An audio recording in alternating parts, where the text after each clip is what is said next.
จงคิดไล่ ข้อที่9 5 ข้อ2ของ18บวก5ข้อ2ของ50เราสังเกตเห็นว่าเป็น5ข้อ2ฉะนั้นเราสังเกตผลคูณ2ตัวเลขเพื่อผันเปลี่ยนคือเราสังเกต18เห็นว่าสามารถผันเปลี่ยนเป็น2คูณ9โดย9เท่า3คูณ3หรือเท่ากับ3กำลัง2เราสังเกต50เห็นว่าสามารถผันเปลี่ยนเป็น2คูณ25โดย25เท่า5คูณ5หรือเท่ากับ5กำลัง2ต่อมาเราผันเปลี่ยนตัวนี้เป็น5ข้อ2ของ2คูณ5ข้อ2ของ3กำลัง2โดยอิงตามคุณลักษณะ5คัน n นี้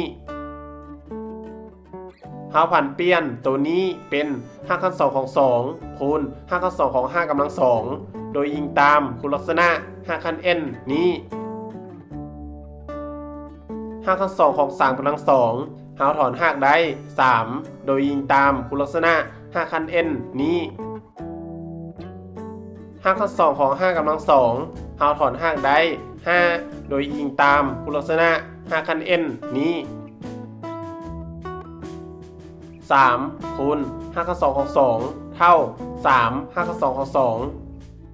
5คูณบวก5ข้อ2ของ2เท่าบวก5 5ข้อ2ของ2ต่อมาเราเห็นว่ามี5ข้อ2ของ2คือกันเราเขียนคืนแล้วเรานำเอาตัวทางหน้ามาคำนวณคือ3บวก5เท่า8เห็นว่าได้คำตอบแล้วดังนั้นผลการคิดไล่ข้อนี้แม่น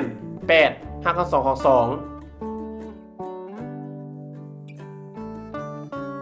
ข้อที่10 5ข้อ2ของ128บวก5ข้อ2ของ32ลบ5ข้อ2ของ27เราสังเกตเห็นว่าเป็น5ข้อ2ฉะนั้นเราสังเกตผลคูณ2ตัวเลขเพื่อผันเปลี่ยนคือเราสังเกต128เห็นว่าสามารถผันเปลี่ยนเป็น2คูณ64โดย64เท่า8คูณ8หรือเท่ากับ8กำลัง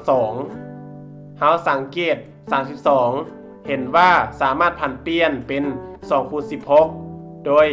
16เท่า4คูณ4หรือเท่ากับ4กำลัง2เราสังเกต27เห็นว่าสามารถผันเปลี่ยนเป็น3คูณ9โดย9เท่า3คูณ3หรือเท่ากับ3กำลัง2ต่อมาเราผันเปลี่ยนตัวนี้เป็น5ข้อ2ของ2คูณ5ข้อ2ของ8กำลัง2โดยอิงตามคุณลักษณะ5คัน n นี้เราผันเปลี่ยนตัวนี้เป็น5ข้อ2ของ2คูณ5ข้อ2ของ4กำลัง2โดยอิงตามคุณลักษณะ5คัน n นี้เราผันเปลี่ยนตัวนี้เป็น5ข้อ2ของ3คูณ5ข้อ2ของ3กำลัง2โดยอิงตามคุณลักษณะ5คัน n นี้5ข้อ2ของ8กำลัง2เราถอนรากได้8โดยอิงตามคุณลักษณะ5คัน n นี้5ข้อ2ของ4กำลัง2เราถอนรากได้4โดยอิงตามคุณลักษณะ5คัน n นี้5ข้อ2ของ3กำลัง2เราถอนรากได้3โดยอิงตามคุณลักษณะ5คัน n นี้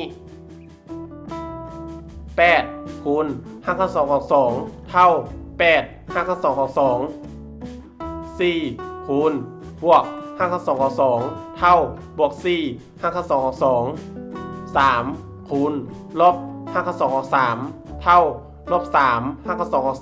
3ต่อมาเราเห็นว่ามี5ข้อ2ของ2คือกันเราเขียนคืนแล้วเรานำตัวทางหน้ามาคำนวณคือ8บวก4เท่า12ลบ3 5ข้อ2ของ3เห็นว่าได้คำตอบแล้วเพราะว่าบ่สามารถคัดจรได้อีกแล้วดังนั้นผลการคิดไล่ข้อนี้แม่น12 5ข้อ2ของ2ลบ3 5ข้อ2ของ3ถ้าคิดว่าวิดีโอนี้เป็นประโยชน์กรุณากดไลค์กดแชร์และกดติดตาม